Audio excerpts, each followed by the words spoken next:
Namaste, everyone. Good evening and a warm welcome to all of you. I am Sujata Gothoskar. On the 6th of May 2021, 200,000 British Indians in the West Midlands will be electing their new mayor. Today, ABHI UK is delighted to have this opportunity to have a conversation with Mr. Andy Street, CBE, Mayor of West Midlands. Welcome, Mr. Street. Good evening, thank you. ABHI UK is an advocacy, engagement, policy outpost for the British Hindu and Indian matters in the UK. It was set up following the general elections of 2019, and it aims to provide a formal voice and a platform for the British Hindu and Indian community. With the rise of polarization in the political discourse, it has become ever more relevant to represent the true interests of the community in the socio-political arena and to provide a mechanism to structurally counter the rise of anti-Indian, anti-Hindu propaganda in this country. It is only apt to have this dialogue with Mr. Andy Stewart, who has taken a keen interest in working alongside the British Indian community. Ladies and gentlemen, we have today with us Councillor Dr. Nitish Raut, who works very closely with Mr. Andy Street. Welcome, Dr. Raut. Thank you, Sujata ji. Thank you. I've been given the most important task of introducing Andy. Well, Andy doesn't need any introduction in the West Midlands, at least in the West Midlands area. He's a Midlands boy who was trained in King Edward in school in Birmingham, went on to do economics, politics and philosophy, then became managing director of John Lewis. At a time when the whole world was going in a crash and big high street shops were shutting down, John Lewis was posting profits thanks to Mr. Andy Street's, vision. They even managed to have a flagship store in Birmingham and create more job opportunities. In 2017, when Andy left the job of in John Lewis and decided to enter formally into politics, I remember his quote that he is giving up the job that he likes to serve the region that he loves. You took a huge pay cut and became the mayor of West Midlands. Being a businessman and not a typical politician, he's running the region like a business in getting more investments into the Midlands area, borrowing to invest, creating jobs, stimulating the economy. And you can see that vibrancy all across in the West Midlands. Now, in terms of India, yes, I think he knows Indian geography better than quite a few of my contemporaries. He works very closely. He brings investments it takes the investments to India, brings investments from India. He's meeting the Tata family. He's had a cup of tea with the Tatas, I presume. When I told him some time ago that when he said that how do we connect with the Indian community, I said it's a huge diaspora. It's almost impossible, but he said, let's give it a try. And he managed to, as Indians, we've got small organizations under the big Indian umbrella. We've got small organizations, but he visited each and every organizations, each and every temple in the region with a view to connect and know their requirements.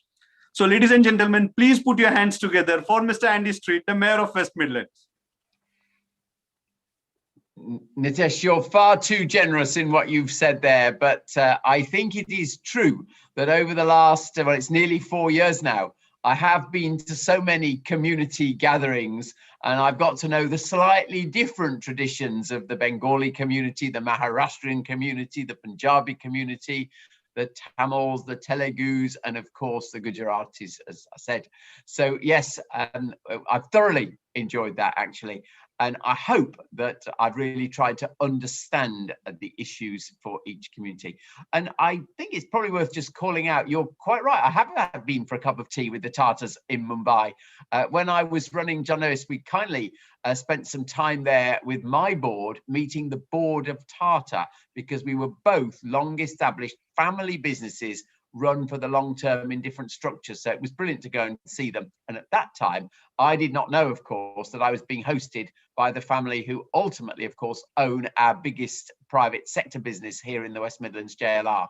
So that's been a brilliant background for me understanding the issues with JLR. And I've also learned that so many Maharashtrians in particular all work at JLR's plants as well. So there's been a strange full circle coming there, really.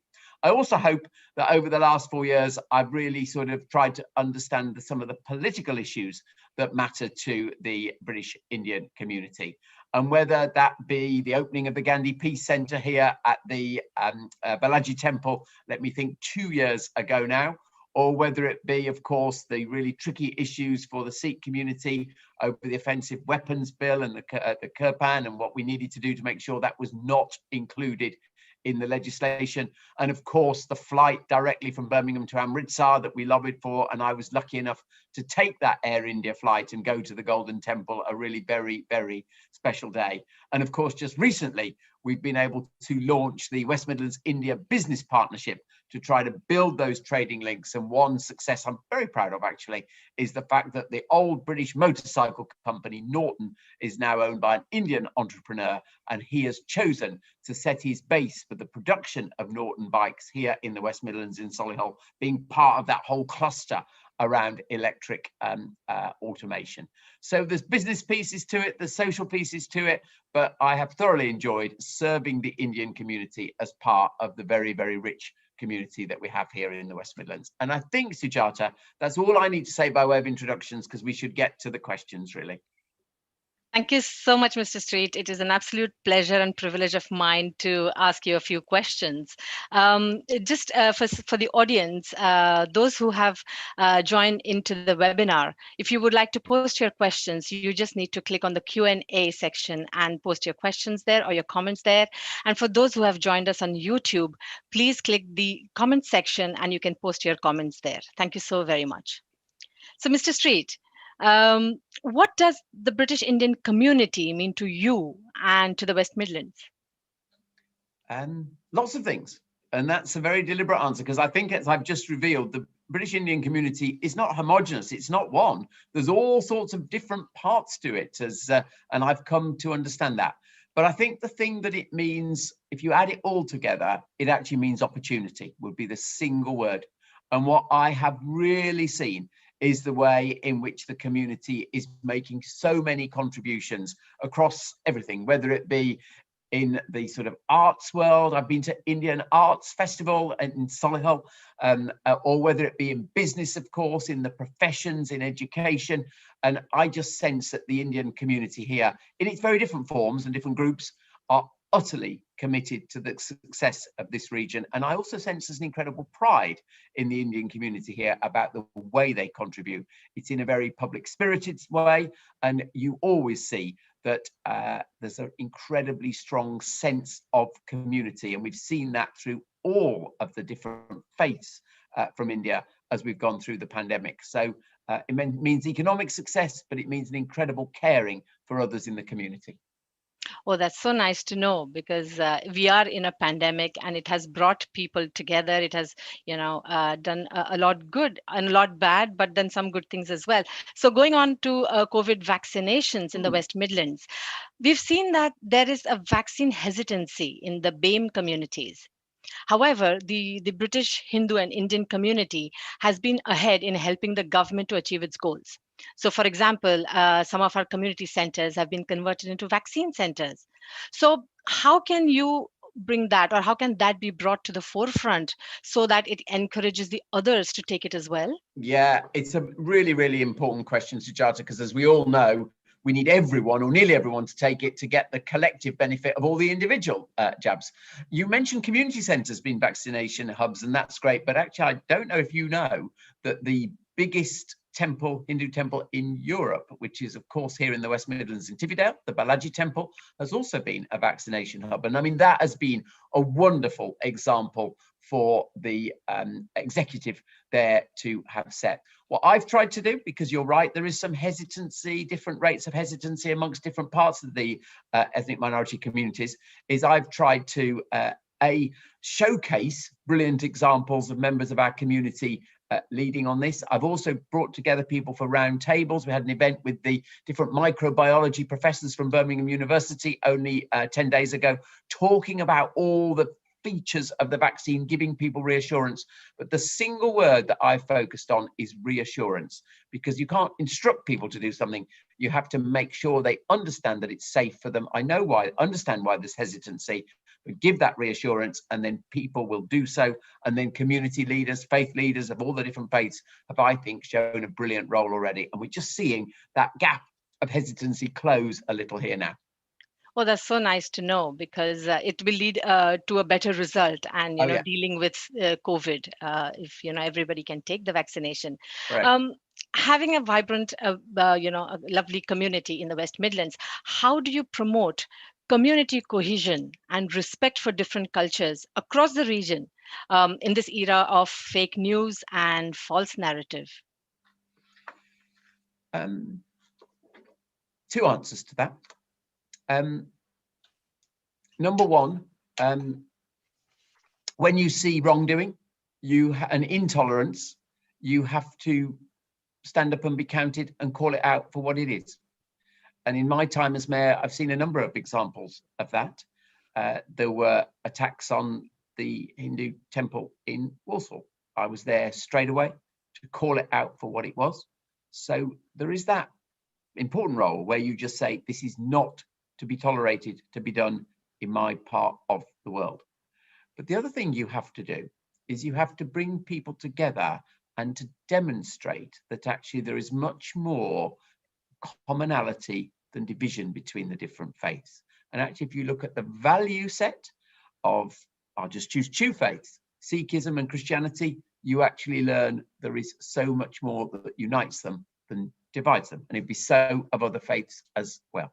And so what I have really tried to do is to bring faiths together. We had a huge conference at the beginning of my time as mayor, where we had about 400 people together in the Great Hall of Birmingham University, and we talked across faith about the principles that united us and what we wished to see done.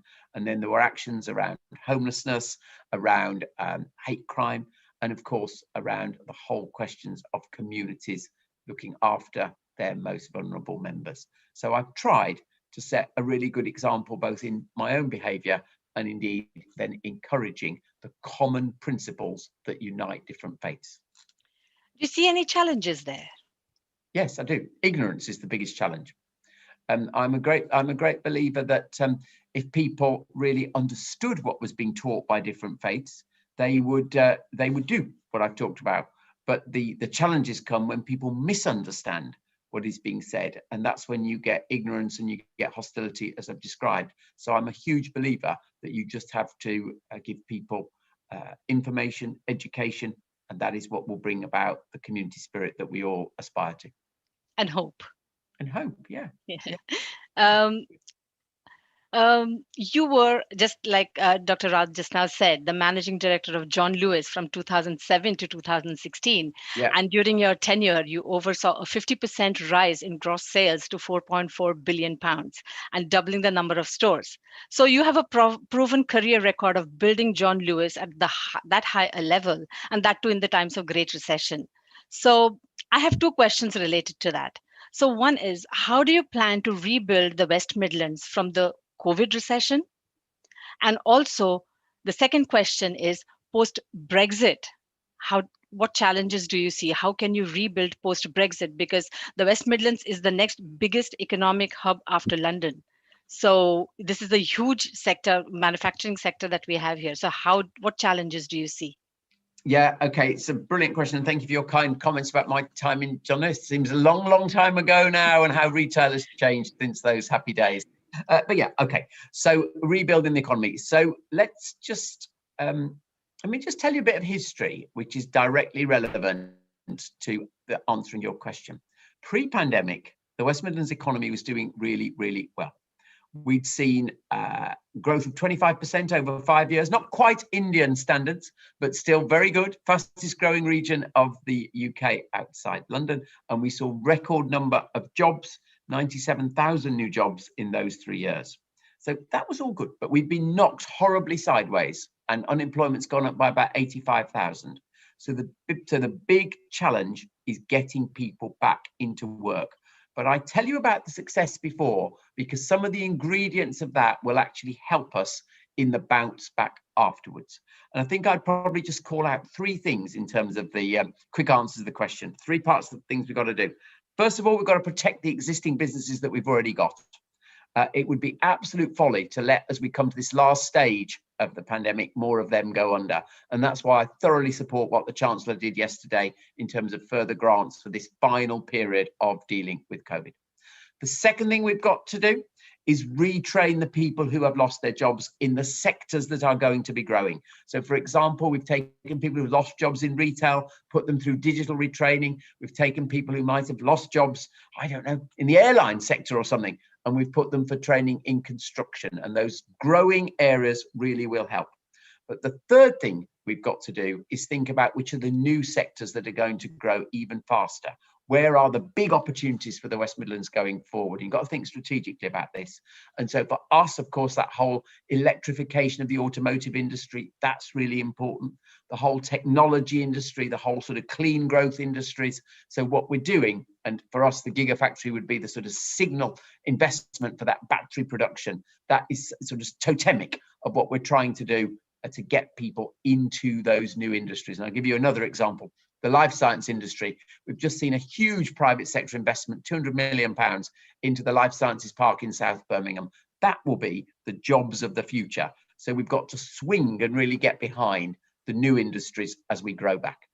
Brexit, it's tough because obviously the manufacturers were really, really pleased that there was the deal and they could continue to trade tariff-free, and companies like Jaguar Land Rover said they were content with the deal. But there are some sort of what you might call them teething problems with that. But what we've got to do is we've got to invest in the sort of areas of the industry where we can substitute for imports. And a brilliant example of that recently was Cadbury's decision to relocate all of their dairy milk production to Bourneville, that whole reshoring. And again, we've got to think about the new export opportunities. And that's why, for me, the Indian market is so, so important for West Midlands exporters. Why we did the West Midlands India partnership.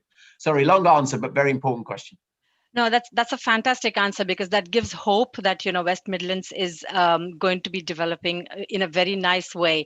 So thank you for the detailed answer. So sticking with the business, Indian UK businesses contribute to nearly £76 billion as of 2019. And I read that in your report as well, which is a huge amount. And according to the Grant Thornton report, there are 65,000 Indian diaspora UK owned companies. Of these, 654 companies have a combined turnover of 36.4 billion. These companies are also big employers. So now post-COVID and the plan that you said just now to revive the economy, how do you see working with the British Indian business owners in the West Midlands? Can you bring some of them that are not in the Midlands to the Midlands? Yes, is the obvious answer to that. So we have a brilliant inward investment agency called the West Midlands Growth Company. Its particular job is to bring inward investment from other parts of the world and the UK to the West Midlands. And pandemic, we were running at about 4,000 jobs a year brought into the West Midlands, and a lot of it was by that agency. So it's an absolute target of ours to continue doing that. I told you about the TVS story in my introduction. It's a lovely one, actually. And of course, we've got other big Indian-owned businesses here that are growing rapidly. I was at an Indian-owned chemist, just Indian-owned food distribution. The list goes on and on and on. So, and of course, again, it's why we know we've got to trade with India as it grows. So yeah, I was out in we did a trade presentation about West Midlands opportunities, both in Delhi and in Amritsar, for looking for that investment. And I'm certain that post-Brexit, this is one of the upsides as an opportunity for that. But 4,100 jobs was the annual rate pre-pandemic. That's what we've got to get back to. That's so good to know. Do you have a timeline for that? That's an annual number that we have to achieve. So yeah, it's always ongoing. And you know what? It's really interesting. Despite the pandemic, the level of interest in inward investment has not really fallen away. So I would give you that target for this year, actually. Oh, that's lovely. That's really nice. Due to the pandemic, a lot of British Indians are on furlough, like many others, and they are in a very vulnerable position, and some of them are barely making ends meet. Is there a plan to help the community in creating jobs or, making ends meet in the near future until we are out of the lockdown and, trying to build ourselves up again? Well, yes. I mean, so many of the grants that the government talked about yesterday are for exactly that, to keep businesses together and to keep employees receiving a good level of income. So whether it be the furlough, whether it be the increase in universal credit temporarily, very important one that's not talked about as much, the increase in the local housing allowance, which was one that I personally pressed for, because I think that's in a place like this, where the housing allowance only covered 2% of rented tenancies in this city, moving that up was to about 30% was really, really important. So we've seen a number of specific measures by the government to actually put cash and spending into the hands of the less well off, actually. And then my hope is that that provides the bridge until we can begin to see more people employed and businesses coming back as we steadily open up. But yeah, there's a definite plan to do exactly that. And you might have seen, I keep pressing the government to do more, less, differently. And if it's not enough, I might be a Conservative. But I shout out and say to the Conservative government, you haven't got that quite right, and we need to do it differently. And one of the things about this job as a regional mayor is you're not loyal just to the Conservative Party, you're loyal to your citizens, so you call it out when it's not right. And you also did get a mention in the Chancellor's speech, so congratulations for that. So it definitely shows that you're doing the right thing. We got to mention, and you know what, Sujata, he didn't talk about this in the speech. It was in the small print, which is where you have to look to see. He even gave us some money. So I thought the mention doesn't pay any bills, but actually there was about £235 million in money for the West Midlands yesterday. So that was really, really important that we got that. Yes, and congratulations on that again. So, you have that money to invest. A survey by Insight UK states that 93% of the respondents to the survey said that the students are not offered Hinduism as a subject at GCSEs. So the same goes for taking holidays and festivals. Being a mayor, how do you see that changing? And what plans do you have to put in motion to reduce these inequalities? Yeah, I was really, really surprised by this when I heard about this, because I'll just tell you my experience of running John Lewis. I was very, very clear on this. You don't need an instruction as to what to do as a good employer. You just need common sense. If for anybody, if they have a particular religious festival, they should be allowed to observe it, just like I would observe Christmas or Easter. So I was genuinely quite shocked by what you say, because what matters is every individual is able to observe what is important to them. And that goes whether it's Eid, Vaisakhi, or whatever event, frankly. So I'm surprised. Now, whether I need to actually make a formal change as mayor, I don't actually think that's the right way through this. The way through this is to encourage every employer to be able to respect their individual employees' desire to take their own time for their own festival. Right. And how about the subjects of choice for the GCSEs? It's not offered at the GCSEs. Okay. So there's one very simple answer to that, and that's the demand for it needs to be there. So what I think we've got to do is think about how we group that demand together, and then of course it would be able to be provided.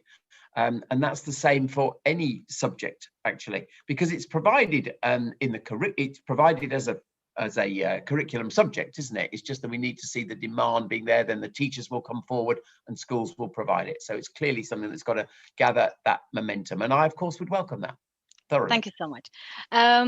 Now, the Indian students in the UK, as you're well aware, that the Indian students bring in a lot of revenue when they come in to study in all the prestigious universities like the Warwick University, Coventry, Birmingham, all of them. However, due to the pandemic, students have been suffering as the universities are closed. They have nowhere to go. There is no food to eat, and they've been suffering. Add to that inequalities and uncertainties. The number of students coming to the UK will drop, which will upset the economics of the universities.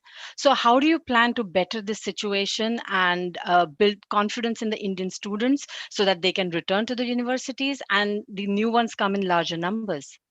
Yeah, it's a very important question, Sujata, because I want Indian students to come here for two reasons. One, they will get a brilliant experience and at our brilliant universities, you said, but also it's in our economic interest, because then they go off round the world with a bit of Birmingham or a bit of Coventry in their heart. And we know that that helps in terms of our international brand, and it has a direct economic benefit. So I've been talking to the vice chancellors of our universities about this.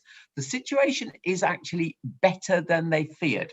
The fall off in numbers has not been nearly as great as they feared. And their expectation, actually, despite the things you say, is that this will bounce back for two real reasons. Number one, the reputation of British universities is still incredibly strong. And if you go off for a job in Mumbai or in Delhi or anywhere else, the fact that you've been to the University of Birmingham for a postgraduate course is really still very, very important.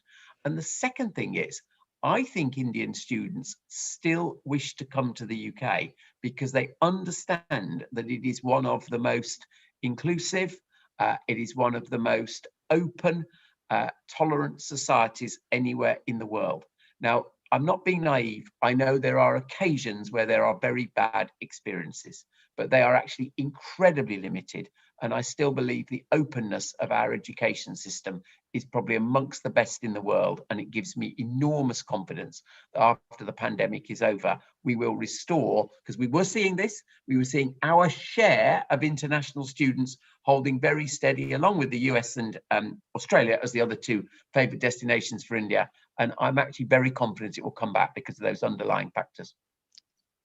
Thank you. Another important event that is around the corner is the census. Oh, As yes. we know, census is on the 21st of March. Unfortunately, the Indian community lags behind in this area due to lack of information about how they can benefit from filling out the forms and what they stand to gain in the long run. So what would be your message to the British Hindu and Indian community, and how do you plan to encourage them to come forward and fill out the forms? So my message would fill out the form. It's very simple, really. Interestingly, it wasn't with the Indian community, but I've already been doing some promotional work with the Bangladeshi community, and I would be very happy to do some directly with the Indian community as well. And it's so important, really, because you talk about the long-term benefits of it, because there is a long-term benefit. If the information is accurate, it actually underpins a lot of the national government funding decisions. So whether it be for health bodies, for example, what it says in that census directly impacts on their funding settlement. So it directly impacts the support a community will get. So nothing could be more important than actually just doing a very little piece, filling in your survey. It's part of your sort of civic responsibility. Now, the government will be sending lots of information out to explain this in all languages, by the way. I've already seen some of it landing, and I will try to, amplify that. But I promise you there'll be very strong government message in all languages about this. Yeah, that's because we don't have that much time due to COVID. People have not been able to go out and reach out to them. So, I mean, that we do understand that. But however, the more people that fill in the forms, the more beneficial it is for the communities. Correct. So that would be really nice. We have a very short video on the census. If we could have someone play that, please. Oh, please.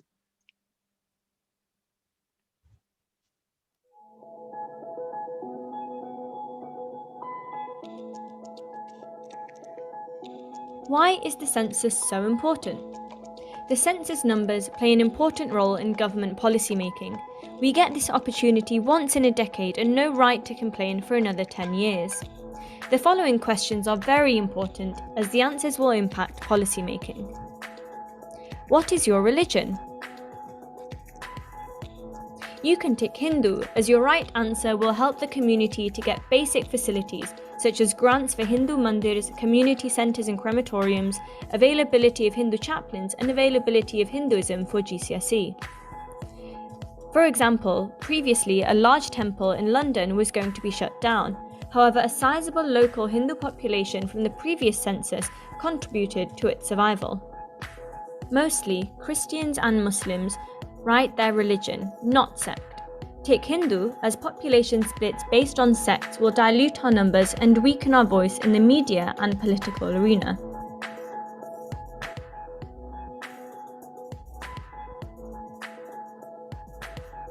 What is your main language? If we are united under one banner, our community is more likely to be given priority for health, education, and our elders, including considerations for GCSE lessons for languages, books and newspapers in libraries, or government leaflets and literature.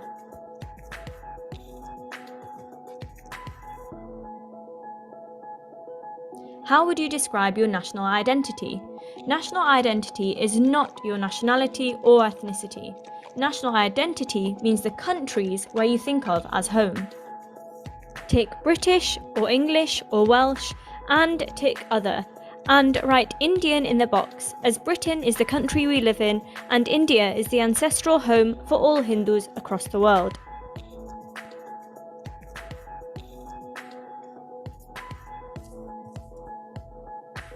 What is your ethnic group? Listing your ethnicity is very important for monitoring our community's needs. Tick Indian. Stronger together. Brilliant. Very clear. That's the film that we have that everybody should see. Mr. Street, you are an influential figure in the West Midlands political ecosphere. Can we depend on you to encourage more young British Hindus and Indians in taking up political office? Yes, is the one-word answer. So I think this is very important, actually. And I've actually talked to a number of Indian leaders and particularly Hindu leaders, actually, across the West Midlands about this at the time, because it is definitely true that you are underrepresented in political positions in the West Midlands. Definitely true. And let's be clear, I don't want to favour any one group. I want all groups to be represented broadly in proportion to their contribution to society. That has to be right.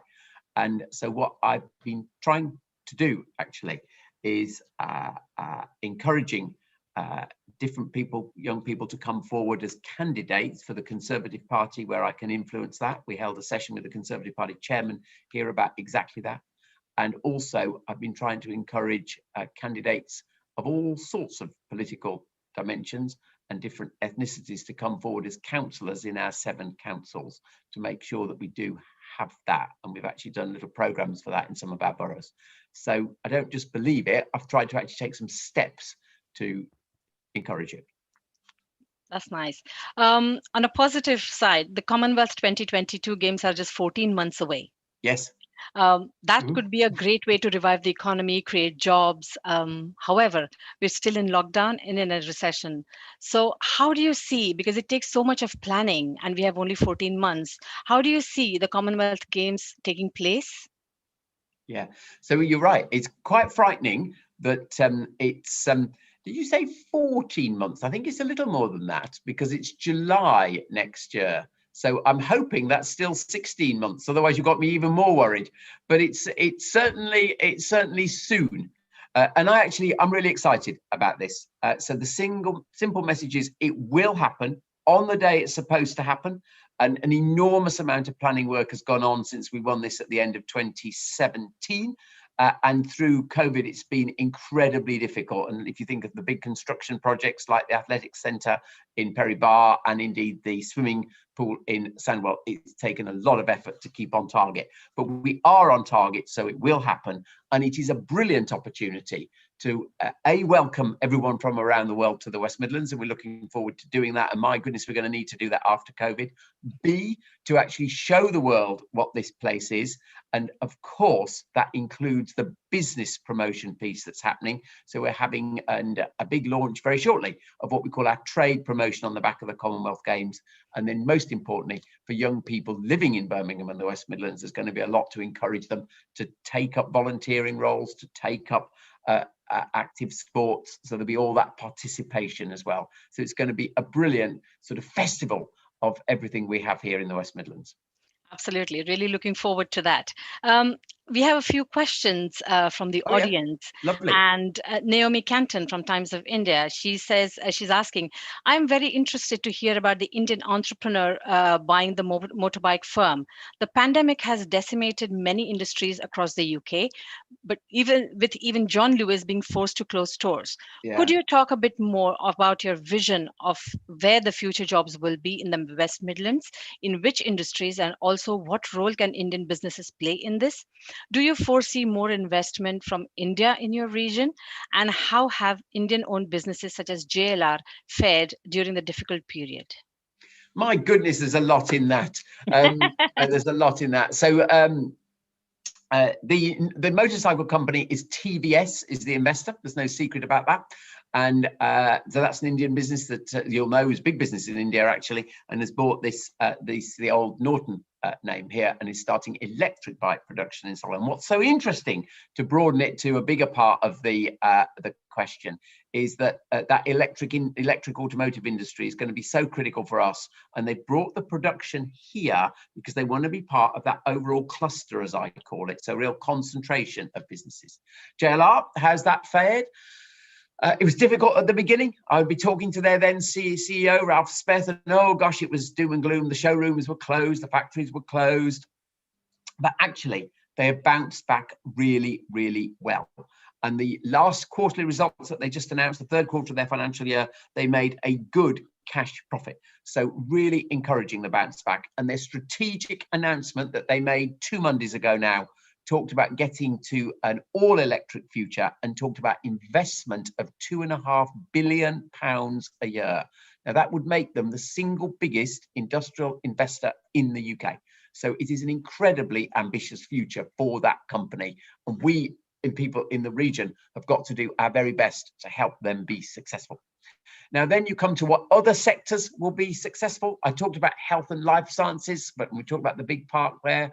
Of course, the other sector that will be hugely successful for us is the whole tech and digital sector. And again, just to give you a stat that proves how vibrant this has been, even in the back of the pandemic, the amount of cash injected in our tech sector last year was 3 times what it was in the previous year. So real sign of optimism. And if you look at the startup rate, and we always have the most startups outside London, 7 years in a row, a huge number of them have been tech startups. And if you want one company that sort of symbolises the West Midlands brilliance in this area, it would be Gymshark, based in Solihull as well, which has gone from a small Birmingham startup to an internationally significant business. I think it's the first £1 billion tech startup from the West Midlands. So there's that sector. And then just one other sector I'd pull out because it's so important is that whole business services sector, which was critical for us pandemic. It was the biggest sector. It's actually been most resilient, has not lost that many jobs. And so I think that will also come back with strong growth. So the good thing about it is we've got a number of areas where I think we are going to come really bouncing back. We've got some very tough areas though. Retail, hospitality, the whole sort of cultural sector been really hard, but we've got some real stars as well. Thank you so much. Another question from Mr. Mukesh Rao. Firstly, please accept my heartfelt condolences for the bereavement in the family. Thank you. I also congratulate you for what you have achieved in a few years in WM West Midlands when compared to cities like London and Liverpool. My question is that, having read the second devolution agreement, do you think that agreement is sufficient to achieve goals and vision as mentioned in the document? I think the government should give more powers, else would be a role without authority. Fascinating question. When you say the second devolution agreement, do you mean, because you mean the one that we agreed with government back in 2017, I presume? Let's, because the question could be taken different ways. I think he means that. Anyway, in a sense, it doesn't matter because I can answer it whatever. The answer is we've made good progress, but you are right, Mukesh. We need another leap forward in terms of devolution. And the really critical point we need devolution on is financial control. At the moment, we send our homework to London, they mark it, civil servants there, and give us some money. Like yesterday, I said we got 235 million from the budget. But is that really the way it should be, that we have to, for every scheme, we end up having our homework marked? Or would it not be better that taxes that were raised here were held here, and we took our own decisions as local people who know what the region needs? And that is the big step in devolution that still has to come, Sujata, and we've got to, hopefully after I'm re-elected, that's something I've got to really lobby on and achieve. That's nice to know. Shabana asks a Women's Day question, since Women's Day is on Monday. We Indians are very educated, and there are many women who join their husbands who come here for the jobs. It's very difficult for many women to get jobs here, primarily due to lack of UK experience. How can you help such women? What an interesting question, and I've not actually thought about this one, because I would have said, if you'd asked me, that you would actually be quite well placed as Indian women coming to the UK, because your qualifications are so similar to UK qualifications, and I'd have thought you would have moved into roles, let's say, easier than some others. Actually, would have been my guess. But I mean, the obvious point is then we've got to work on. We've got just to work on any retraining opportunities that there might be. So particularly, I might just call out our digital retraining programs. If you come here, that would be a very practical thing. We're trying to focus them particularly on women. I would actually, you might think this is, oh no, not what I want to do at all. But we're also trying to get more women into the construction sector with particular training programs, because that shouldn't be as male dominated as it is. So I think I would say, if you don't move straight into something, there should be help in the West Midlands from the retraining programs to enable you to move into a sector where there is job growth. Great. I'm going to keep an eye on the time. I have 2 more questions that I'd like to take from the audience. In the West Midlands, JLR has announced a recent 2,000 jobs cut. This would mean many specialized jobs such as software design, etc., not being available within West Midlands. Many employed staff from other countries such as India have had to return back. With what reassurances can be given in the future investment of JLR in West Midlands? Yeah, it's a great question. And in a sense, I touched upon it. So any job loss in JLR is an absolute tragedy. But let's be really clear. If you read the strategic statement that Thierry Bolloré, the new CEO, gave, there is an utter commitment to investing in the West Midlands. Headquarters in Gaydon, all the manufacturing plants here, all the intellectual property here, really important. You just look at the facilities at Gaydon to see that. And remember what I said, he's investing £2.5 to £3 billion a year. And that this is the heart of that company. So that will be new future high-tech jobs, really good defendable jobs. But to be very honest, there's some way to go from where JLR are just at the moment to where they need to be. And I'll be perhaps slightly controversial here. When I was in John Lewis, we had to do some tough things in 2007 and 8, but it actually built the business that was then very successful in the future years. They're back in a difficult time now. We're going to see what they're going to do. But you do, when you lead a business, you have to be prepared to take some tough decisions in order to generate new high quality jobs of the future. And that is what I believe JLR are doing, and I back their plan fully. Great. Couple of questions again, not from the audience, but climate change. Now, this is another major issue that needs to be addressed. So, for example, the HS2, which is supposed to start next year. Started digging already. Yes, because that's supposed to bring down the emissions by 18%. So, Correct. Which is great. So, what other plans do you have to reduce? For climate change? Yeah, okay. So the 3 big sources of emissions are, of course, industry, and we spent a bit of time on that, so perhaps we'll talk about other areas now, transport and homes. And they're about a third, interestingly, in the West Midlands. We are reducing our carbon emissions. They're down by about 20% over 5 years, but we need to go much, much faster because we've set ourselves a target of 2041 for carbon neutrality. And we haven't just chosen a number out of thin air, we've got an active plan to do it. So let's talk about transport first of all. The most important thing we've got to do is get people either to get clean vehicles, as we've already talked about, or get them out of their vehicles onto public transport. And that's why we are reopening railway lines, extending our metro system, building rapid bus routes, putting in cycle routes, all of those things. And anybody who moves from car to bus to train to metro, whatever, is making a contribution to that. And the really good news is, pre-pandemic, our increase in patronage on rail, bus, metro, everything was going up, and we were the only place in the region to do that. In the country to do that. And just one little detail that would be interesting. One of the way we did this was held fares dead level. our bus fares, sounds detailed, but it's really important if you are not a highly paid person. Our bus fares have been frozen for 4 years. And lo and behold, what did we see? More people were using them. And by the way, on buses, we've just won the competition, national competition, for Coventry to be the all-electric bus city, the first one for all of its buses to be replaced completely by an electric fleet. So lots happening there. And then in domestic homes, most important thing is a program that we're calling retrofitting our homes to make them more energy efficient. Historically, British homes have not been very energy efficient, and we're very close to signing a deal for our first zero carbon new home. And we have our standards, of course, of efficiency in new homes that are giving consent, but I do want to get to a zero carbon new home very shortly. That's so nice.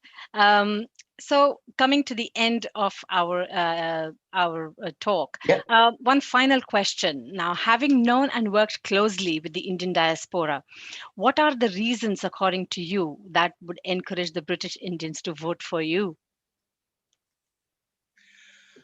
Oh, that's the most unusual question. Most unusual question. I think there's 3. Number 1, I think I've proven I can do the job. And all the results pre-pandemic were encouraging, and therefore you should have confidence I can do it again as we face a big challenge. But probably more, so that's the rational part of the brain. Probably more importantly, I think I have tried to understand what really matters to the Indian diaspora. We started, the very first question you asked me, I said it was all about opportunity, and I said I'd tried to go to all those events and really tried to understand. So I think it would be fair to say that I do get what matters to the Indian diaspora. And the most important thing of all, I would actually say, and it's difficult to prove it, but you can judge the book by its cover, would be the whole question about, I think actually I share a lot of the values of the Indian communities in the West Midlands. The values of meritocracy and the values that all go with equality of opportunity for everybody. So those would be my answers to your question, Sujata. Thank you so very much, Mr. Street, for this wonderful conversation. We really appreciate that you've taken time out of your busy schedule and having a conversation with us. And you have given us such lovely information and hope to look forward to the West Midlands flourishing once again, like it used to. And so there's something to look forward to. So thank you so very much. ABHI UK would like to work closely with you and your office and help you in every possible way. ABHI UK's aim is to assist and guide influencers and policymakers on matters concerning the British Hindu and Indian community. So, and to encourage, support the British Hindu Indian community to engage with the government and political parties to create a facilitative environment for them to get involved in the political discourse. So this would really help, because what you have said is you would like to work with the Indian community and have more councillors, which would, make a good symbiosis for everybody. Thank you so very much, Mr. Street. I would like to inform all our viewers that if they would like to be a part of ABHI UK, please visit www.abhiuk.org.